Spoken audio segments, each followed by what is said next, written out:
আসসালামু আলাইকুম গাইস, কেমন আছেন? আশা করি আল্লাহর অশেষ রহমতে ভালো আছেন।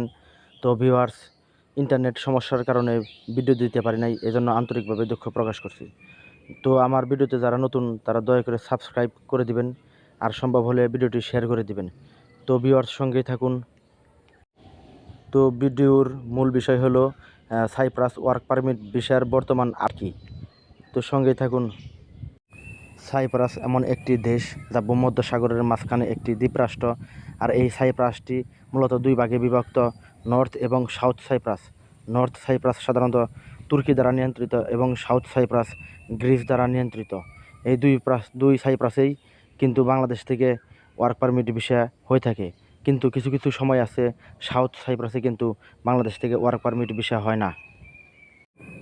আগে এক সময় সাউথ সাইপ্রাসে ওয়ার্ক পারমিট ভিসা এবং স্টুডেন্ট ভিসায় কিন্তু বাংলাদেশি অনেক শ্রমিক বা শিক্ষার্থীরা গিয়েছে, কিন্তু এখন বর্তমানে সাউথ সাইপ্রাসে ওয়ার্ক পারমিট ভিসায় যাওয়া অসম্ভব।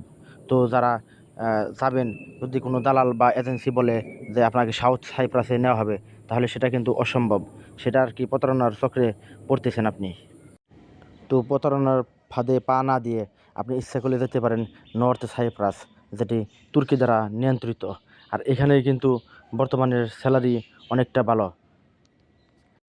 আর এই নর্থ সাইপ্রাসের বর্তমান বেতন 29,640 লিরা, যা বাংলাদেশি টাকায় প্রায় 1,10,000 টাকার মতো হয়ে থাকে। তো বাংলাদেশ থেকে যারা যাবেন, ভালো কোনো এজেন্সির যদি যেতে পারেন, তাহলে কিন্তু এই টাকাটা বেতন পাবেন। আর ভালো কোম্পানিতে গেলে এই টাকাটা অবশ্যই বেতন পাবেন। তো বন্ধুরা, আরেকটি বিষয় হলো, যারা হোটেল বা রেস্টুরেন্ট বিষয়ে যাওয়ার জন্য চেষ্টা করতেছেন, তারা এজেন্সি বা দালালদের সাথে কথা বলে নেবেন। কারণ কিছু কিছু হোটেল রেস্টুরেন্ট আছে কিন্তু শীতকালে বন্ধ হয়ে যায়, কারণ শীতকালে কিন্তু ওই দেশে ট্যুরিস্ট সাধারণত আসে না। গ্রীষ্মকালীন সময়ে অনেক দেশ থেকে ট্যুরিস্ট আসে, আর এই শীতকালে না আসার কারণেই অনেক হোটেল রেস্টুরেন্ট বন্ধ হয়ে যায়।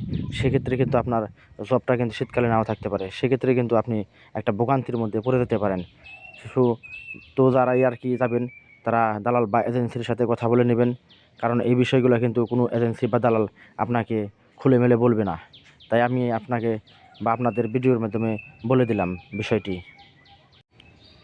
কোনো দালাল বা এজেন্সি যদি আপনাকে বলে যে দুবাই থেকে ইস্তানবুল থেকে সাইপ্রাস নিয়ে যাওয়া হবে, কিন্তু বর্তমানে বাংলাদেশে থেকে কিন্তু দুবাইয়ের যে কোনো বিষয় আর কি বন্ধ, ট্যুরিস্ট বা ওয়ার্ক পারমিট যেটাই বলেন, বর্তমান সময়ে কিন্তু দুবাইয়ের ভিসা বন্ধ।